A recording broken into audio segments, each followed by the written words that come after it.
네, 말씀 보도록 하겠습니다. 레위기 강의 9번째고요. 제목은 회중의 속죄제라는 제목입니다. 레위기 4장 13절에서 21절까지 말씀 보도록 하겠습니다. 레위기 4장 13절에서 21절 말씀 같이 보도록 하겠습니다. 만일 이스라엘 온 회중이 여호와의 계명 중 하나라도 부지 중에 범하여 허물이 있으나 그 범한 죄를 깨달으면 회중은 숫송아지를 속죄제로 드릴지니 그것을 회막 앞으로 끌어다가 회중의 장로들이 여호와 앞에서 그 숫송아지 머리에 안수하고 그것을 여호와 앞에서 잡을 것이요 기름 부음을 받은 제사장은 그 속송아지를 피를 가지고 회막에 들어가서 그 제사장이 손가락으로 그 피를 찍어 여호와 앞 휘장 앞에 7번 뿌릴 것이며 또 그 피로 회막 안 여호와 앞에 있는 제단 뿔들에 바르고 그 피 전부는 회막문 앞 번제단 밑에 쏟을 것이며 그것의 기름은 다 떼어 제단 위에서 불사르되 그 송아지를 속죄제의 숫송아지에게 한 것 같이 할지며 제사장이 그것을 회중을 위하여 속죄한 즉 그들은 사함을 받으리라. 그는 그 숫송아지 진영 밖으로 가져다가 첫 번 숫송아지를 사름과 같이 불사를지니 이는 회중의 속죄제니라. 아멘. 네, 지금까지 우리가 이제 레위기를 보고 있는데 5대 제사를 계속 보고 있어요. 그 중에서 이제 지난번부터 오늘까지 계속 속죄제에서 대해서 봅니다. 그런데 이 지금 보고 있는 이 제사 중에서 번제, 그 다음에 소제, 화목제, 세 가지 봤죠. 근데 이 세 가지는 시내산 율법이 주어지기 이전부터 존재했던 제사 방식이에요. 그러니까 지금 본문에서 이제 하나님께서 제사 방식을 주기 이전부터 번제가 있었어요. 소제도 있었고 화목제 같은 그런 류의 제사도 있었어요. 그러니까 이건 하나님에게만 있는 게 아니라 이방 종교에도 번제가 있었을까요? 없었을까요? 있었어요. 그러니까 우상을 섬기는 바알이라든가 그런 우상 숭배하는 곳에서도 번제나 소제가 이루어졌어요. 그러니까 짐승을 잡아서 태워서 드려지는 제사, 그리고 곡식을 가지고 드려지는 제사, 그리고 화목제의 개념은 그 우상을 달래기 위해서 제물을 바치는 개념, 이 화목제의 개념이잖아요. 그런 개념이 있었다는 거죠. 그러니까 우리가 지난주에 이제 8탄을 보고 있고 오늘 9탄 계속 속죄제를 보는데 이 속죄제는 다른 종이 있을까요? 없을까요? 없는 제사 방식이에요. 그 얘기를 하고 싶은 거예요. 그러니까 이 속죄제만큼은 다른 어떤 종교에서는 찾아볼 수가 없는 하나님에게만 하나님이 우리에게 주신 그런 속죄의 개념의 제사라는 거죠. 그래서 시내산 율법이 주어지기 이전에는 없었던 독특한 방식을 하나님이 설명하고 있는 거예요. 한 번도 들어본 적 없는. 그러니까 한 번도 들어본 적 없다라는 얘기는 죄사함의 방식은 없다는 거예요. 다른 종교는.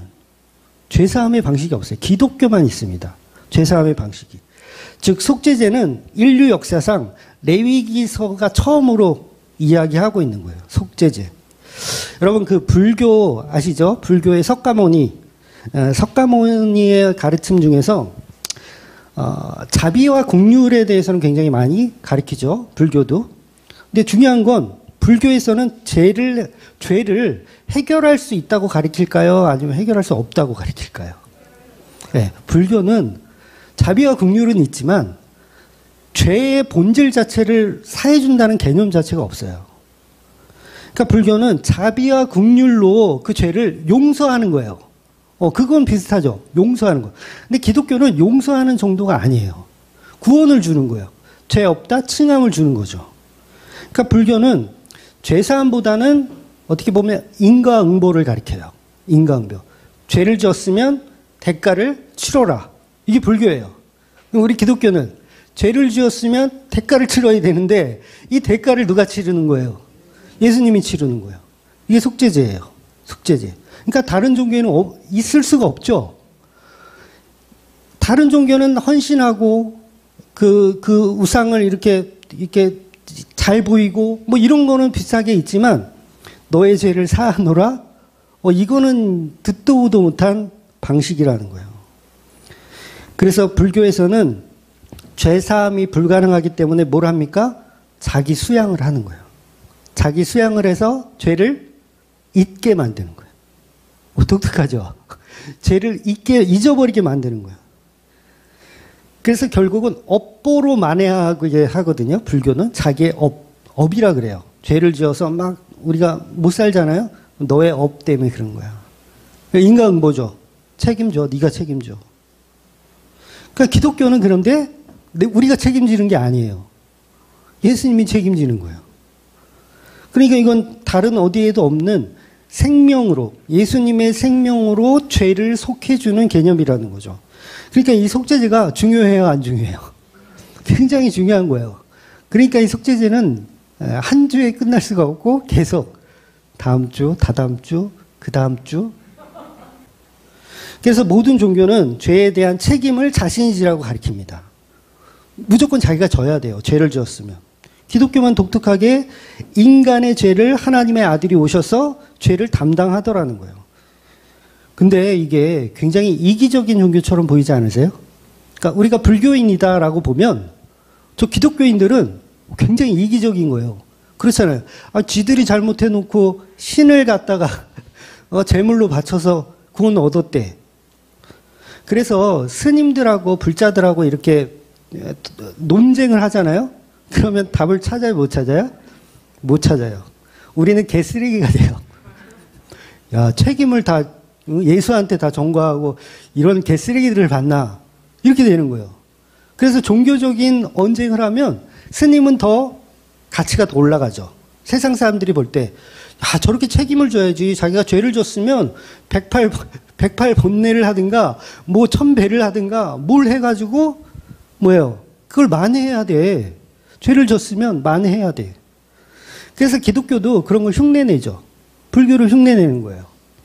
1000번제를 드려가지고, 나의 죄를 어떻게든지 사하노라. 그거 어때요? 편하죠? 1000번째 해보셨어요?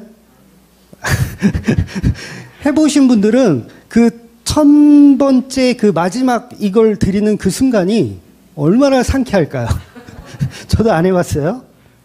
얼마나 상쾌할까요? 내가 해냈다. 나는 이제 뭔가 된 것 같고 죄를 사해진 것 같고. 이게 누가 하는 거라고요? 불교에서 하는 방식이라는 거예요. 10,000번 절해야 돼요. 1000번 절하고. 그러면 뭔가 해낸 것 같아. 근데 죄송하지만 기독교는 그런 방식이 없어요. 그래서 이 불자들의 보는 기독교의 시선은 양심을 무디게 만든다. 기독교인들은 다 양심이 없다. 자기 죄를 예수님한테 다 떠넘기고 지들은 천국 간다고 우기더라. 그래서 실제로 기독교인 중에 범죄자가 얼마나 많아요.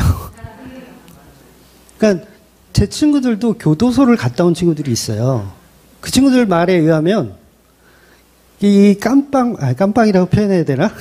그 교도소 안에 방마다 성경책 안 보는 사람이 없대요. 진짜 성경책 안 보는 사람이 없대요. 그러니까 제 친구 중에 하나도 평소에는 성경책 안 보는데 거기 가니까 할 일도 없고 성경책 보게 되더라고요.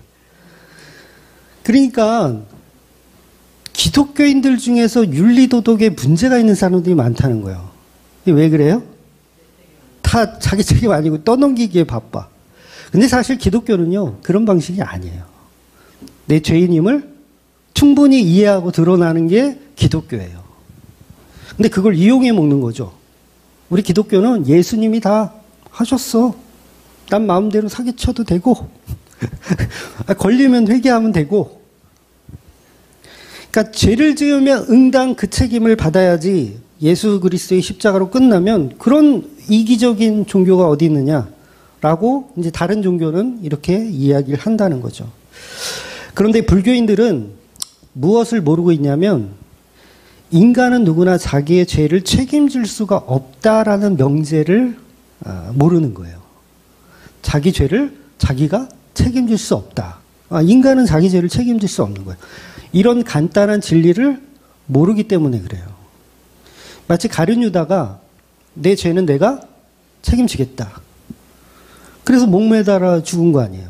내가 책임지겠다. 성전에 돈 뿌리고 내가 책임지겠다. 내 받은 돈 돌려주겠다.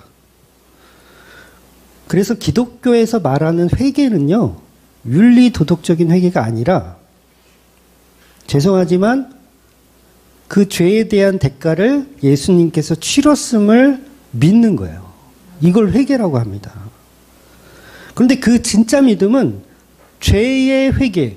그런데 이 죄가 나의 양심을 무디게 하는 방식이 아닌 거예요. 나는 철저히 내가 죽어야 하는 십자가로 바라봐야 한다는 거죠. 그래서 이게 제가 너무 강조하지만 십자가에 예수님을 누가 죽였냐? 내가 죽였다는 거예요. 또 내가 달렸다. 이렇게 봐야 한다는 거죠. 그래서 죄값을 치렀다는 것은 그냥 이 세상 사람들이 생각하는 그런 방식이 아니라는 거예요. 여러분, 조두순이라는 있잖아요. 끔찍한 인간. 그 인간이 얼마 출소를 했죠. 지금 어떻게 사는지 모르겠는데 출소를 했어요. 그럼 본인은 뭐죠? 죄값을 다 치렀다. 그런데 피해자 가족들에게도 동일하게 죄값을 치렀는 걸로 볼까요? 아니에요. 그 범죄자는 사형을 당해도요, 그 가족들은 영원히 그를 죄인으로 여긴다는 거예요. 인간은 스스로 죄값을 치를 수가 있다 없다? 없는 거예요. 어떤 행동을 하든 어떤 모션을 취하든 그 죄값은 절대 사라질 수가 없는 거죠. 그래서 기독교는 십자가에 죽은 예수님이 나의 모든 죄를 대속하였음을 믿는 것이 바로 회개했다라고 하는 거예요. 그래서 지금 본문은 바로 인간의 지은 죄에 대한 속죄에 관한 말씀을 아주 중요하게 말씀하고 계신 거죠.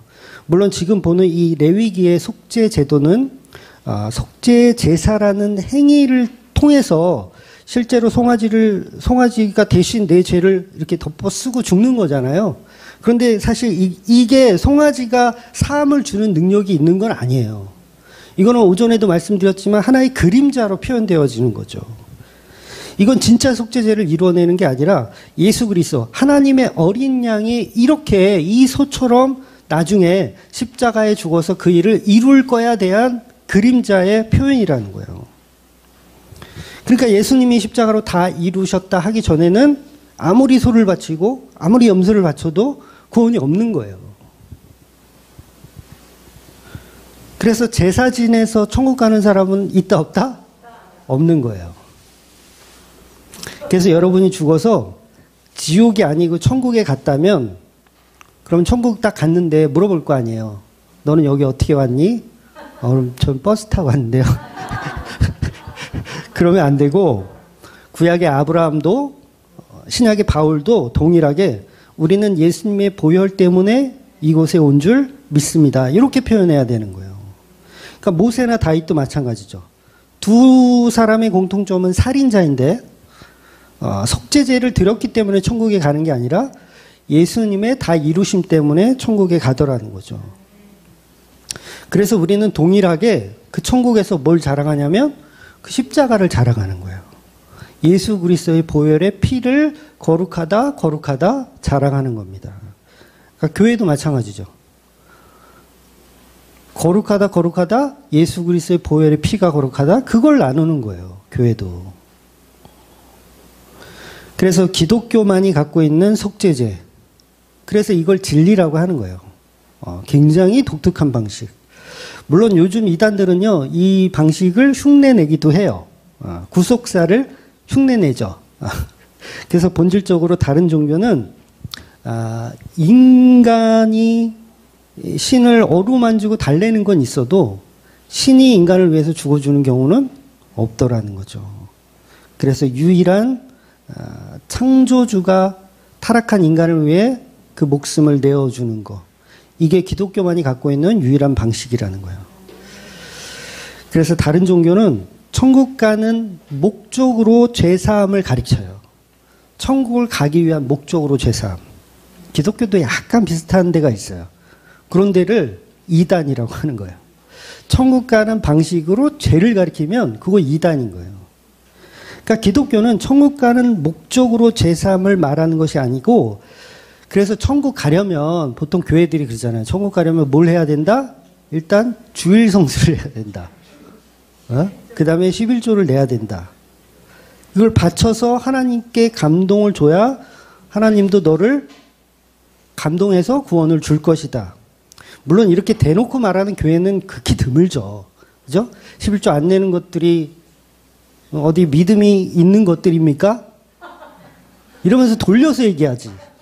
그러니까 그러니까 행함이 없으면 죽은 믿음이다. 그러니까 주일 성수 안 하고 11조 안 하면 죽은 믿음이니까 너희들은 진짜 지옥 갈 놈들이다라고 돌려서 얘기한다고요. 그럼 뭐예요, 이게? 이단인 거죠. 그래서 우리는 이 속죄제의 개념을 바로 알아야 돼요.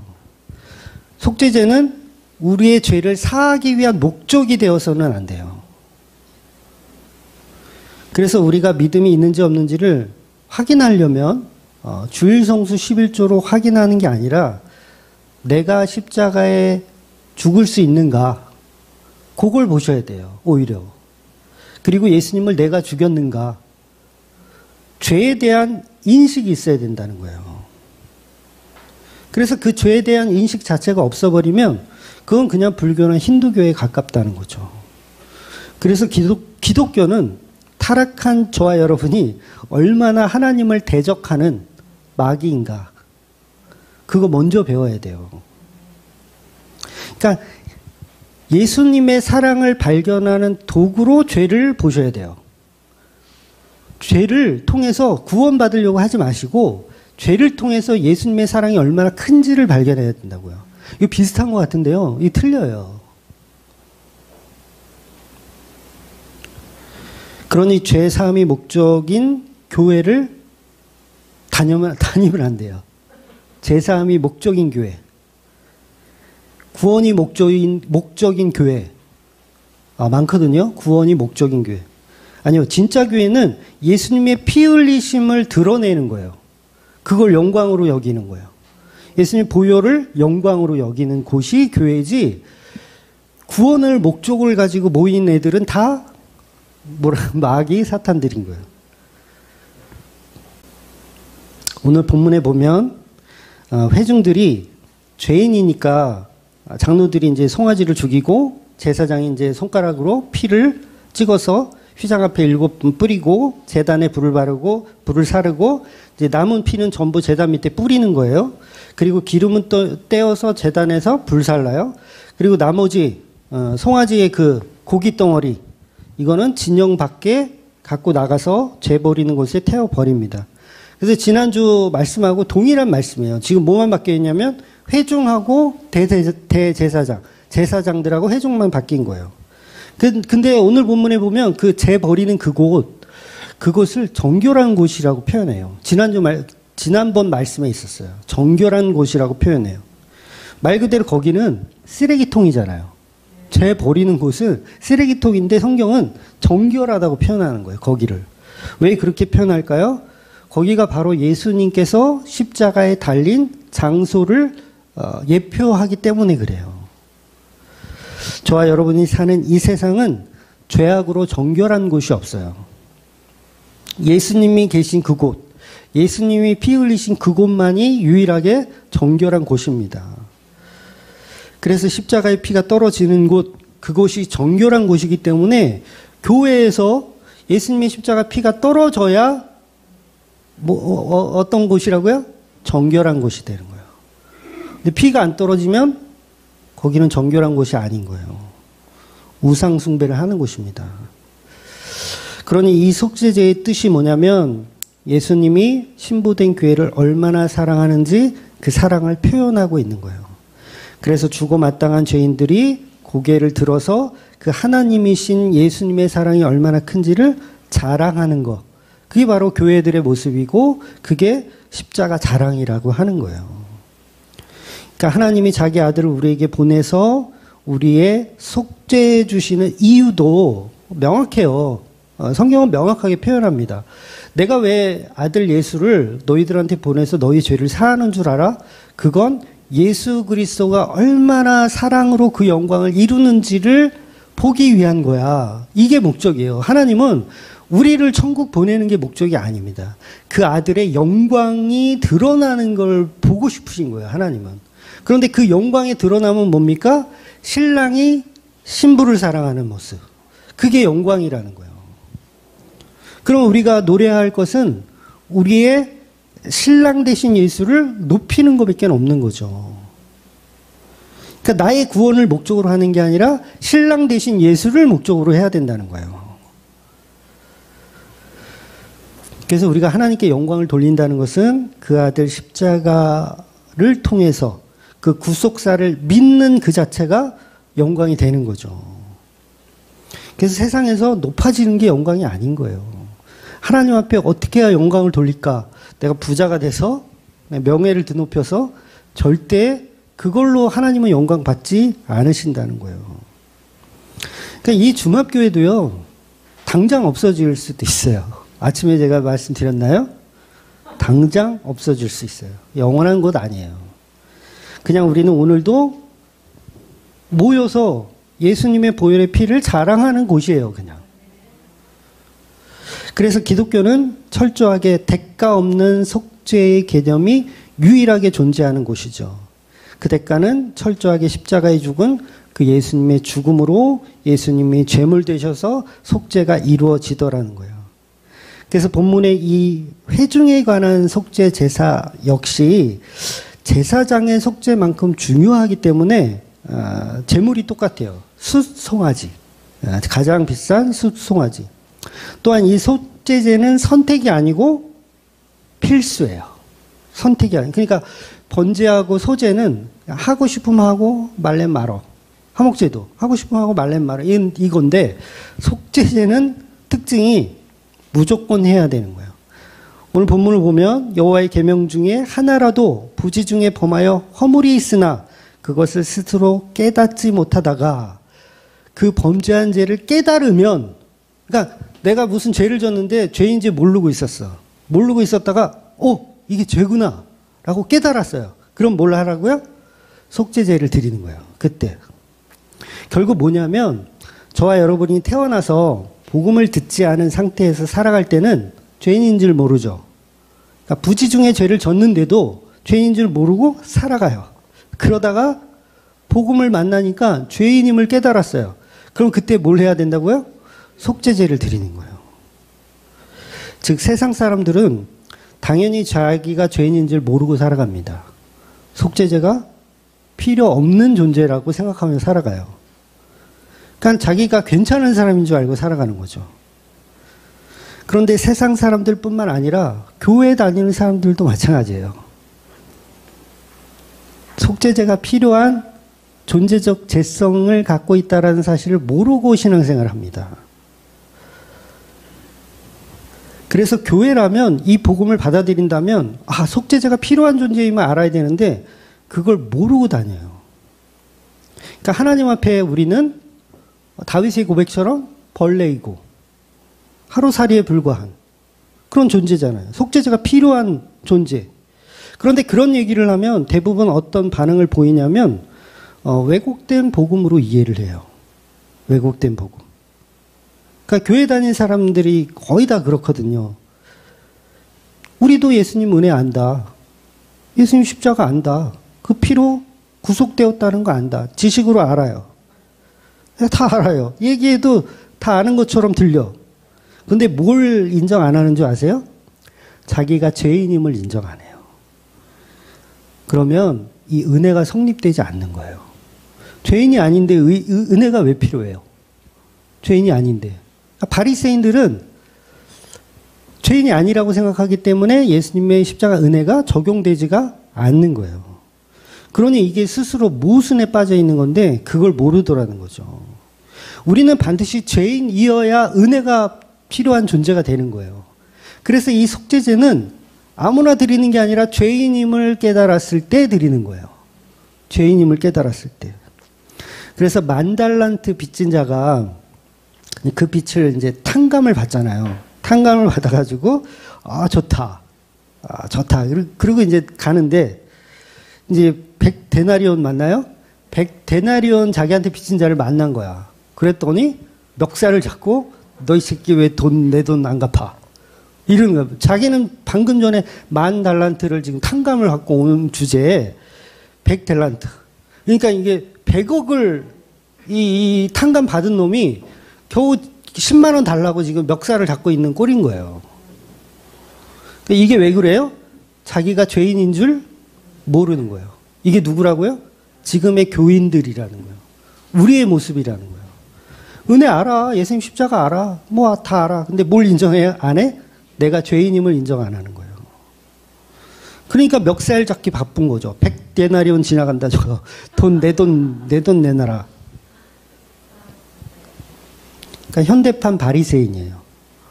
현대판 바리새인. 아, 십자가 알죠. 아, 6월절 어린 양으로 죽으신 예수 알죠. 그런데 자기 죄는 인정을 안 하는 거예요.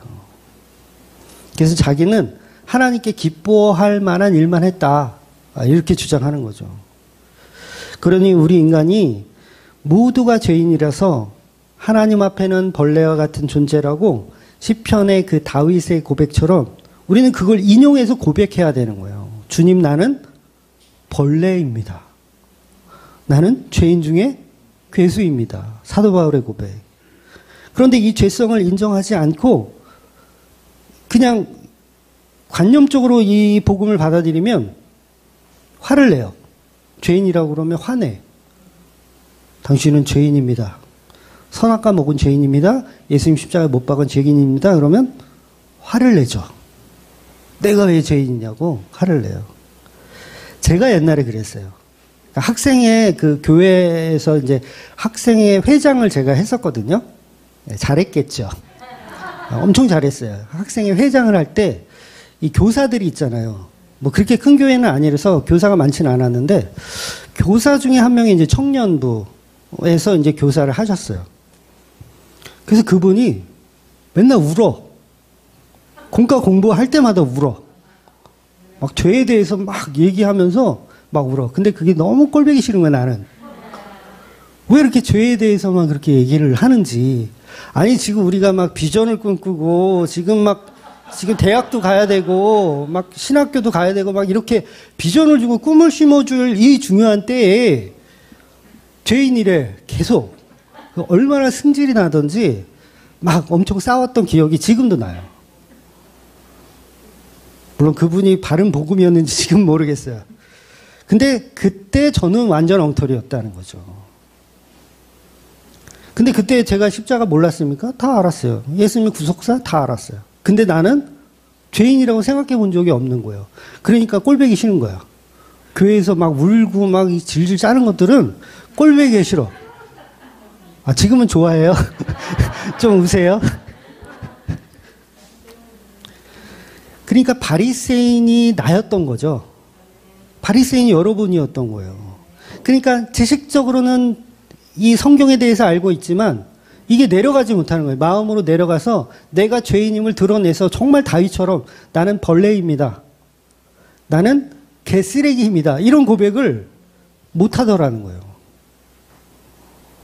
아마 많은 분들이 그럴 거예요. 지금 교회 다니는 사람들 중에서도 믿음은 있지만 내가 죄인임을 그냥 인정해준다예요. 그냥 죄인임을 인정해준다. 까짓 거. 그러니까 속죄제가 필요합니까? 안 필요합니까? 필요가 없다고 생각하는 거예요. 속죄제는 반드시 죄인임이 드러났을 때 해야 되는 거니까. 그래서 자칭 의인이라고 생각하는 사람들은 예수도 필요 없고 속죄제도 필요가 없는 거죠.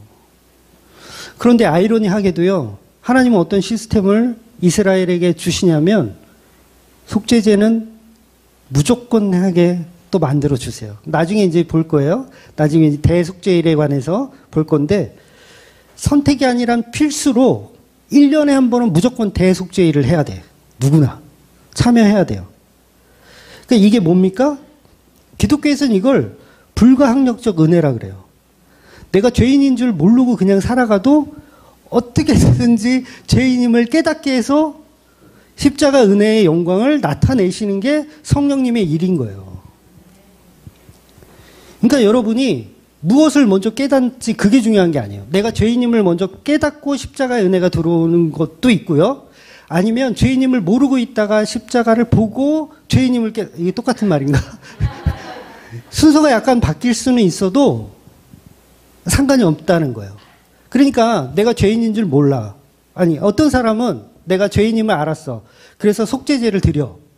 우리 속죄제 드립시다. 그래서 뭐 양을 드리든 염소를 드렸어. 그런데 어떤 사람은 죄인인 줄 모르고 그냥 있다가 대속죄 7월 10일 대속죄일까지 그냥 있었어. 죄인인 줄 모르고 있다가. 근데 그 제사 드리는 그걸 내가 참여해 보니 내가 죄인이구나 를 발견할 수도 있는 거예요. 그러니까 빠져날 구멍이 있다 없다?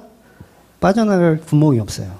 그러니까 이 속죄제는 선택이 아닌 필수로 적용하시는 거예요. 그래서 하나님께서 한번 선택하신 성도는 어떻게 해서든지 구원을 시켜내시더라는 거예요. 그러니까 기독교는요, 이 속죄제가 너무 중요한 제사 방식이었다는 거예요. 다른 종교에는 없는, 바알이나 뭐 다른 아세라를 섬기는 그런 데서는 찾아볼 수 없는 방식이 속죄제의 방식이라는 거죠. 그래서 평생 자기가 죄인이 아니라고 독립군처럼 살아도 그 은혜가 개입되면 두 손 두 발 다 들고 나는 죄인이로소이다 이렇게 나올 수밖에 없는 거예요. 그 대표적인 인물이 사도 바울이잖아요. 평생을 죄인이 아니라고 생각했어. 나는 속죄제 같은 건 필요 없지. 그런데 십자가를 보여주시는 거예요. 예수님이 직접. 그랬더니 어떻게 돼요? 이제 내가 죄인임을 알게 되는 거. 그러니까 전자도 있고 후자도 있는 거죠. 그래서 저와 여러분이 어떤 모습이든지 뭐 그건 중요하지 않습니다. 중요한 건 내가 죄인임을 알고 십자가 은혜가 우리에게 적용되었다는 거예요.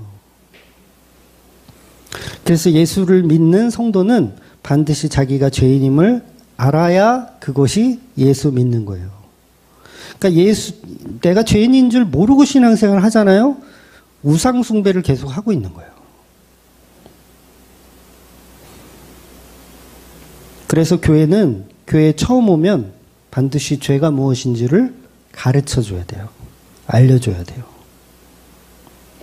그런데 교회들이 전부 안 가르쳐 주는 거 아세요? 하나님은 당신을 사랑하십니다. 자, 옆 사람, 뒷 사람 보면서 주의 이름으로 사랑합니다. 인사하세요. 여러분은 하나님의 자녀고 아들, 딸입니다. 우리는 사랑받을 자격이 충분합니다. 당신은 사랑받기에 충분합니다. 물론 이 가르침 자체가 잘못됐다는 얘기는 아니에요. 그것도 필요해요. 필요합니다. 이게 필요 없다는 얘기를 하는 게 아니에요. 그런데 반드시 죄의 깨달음인 율법을 통해서 반드시 우리는 죄가 뭔지를 알아야 은혜까지 도달할 수 있는 거예요.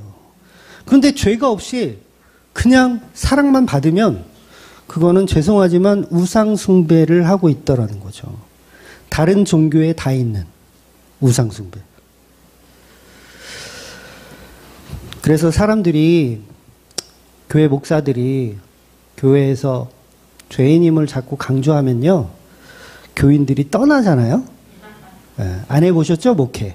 네, 교인들 좋은 얘기만 해줘야 돼. 근데 자꾸 죄를 얘기하면 지쳐서 떠나요. 교인들이. 좋은 이야기만 계속 해주면 좋은데 그러면 또 그게 또 바리새인을 양산하게 돼요. 목사들은 이걸 알아야 돼. 바리새인을 양산하게 돼. 그래서 교회 처음 나오면 하나님의 자녀됨을 먼저 배우는 게 아니라 그건 자연스럽게 배우게 돼요.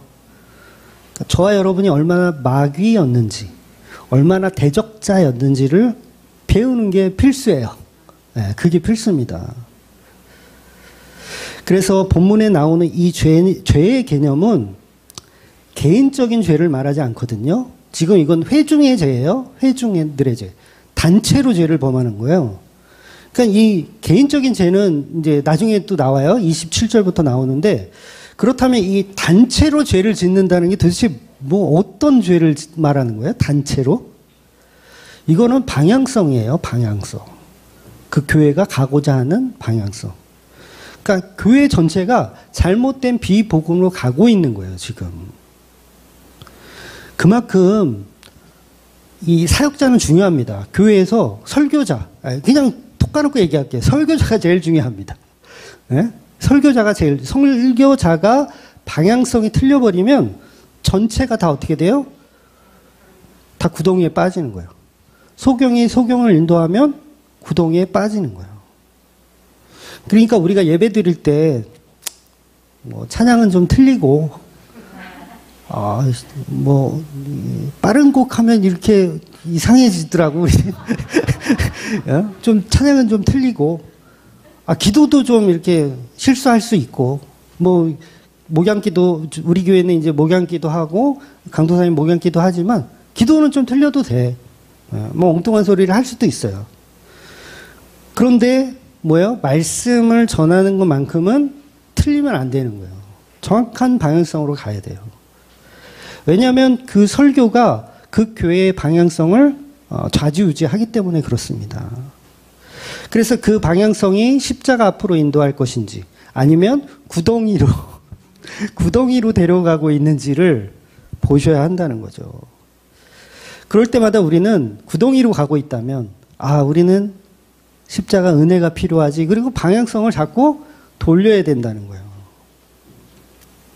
그래서 교회에서 한 사람이 회신하는 것보다 사실은 목사들이 빨리 바뀌어야 돼. 목사들이. 근데 안 바뀌어. 목사들이 제일 안 바뀌어. 그래서 우리는 날마다 속죄제가 필요한 존재이군요. 저는 은혜가 필요합니다. 그래서 그걸 날마다 대속죄일로 여러분이 삼으셔야 돼요. 매주 올 때마다 나는 지금 대속죄일에 참여했다. 그런 마음. 그러니까 목사가 무슨 설교를 하든 무조건 대속죄일에 참여하는 그 마음으로 예배에 참여하시고 십자가 은혜를 바라볼 수 있는 저와 여러분이 되시기를 주의 이름으로 축원드리겠습니다. 네, 기도하겠습니다.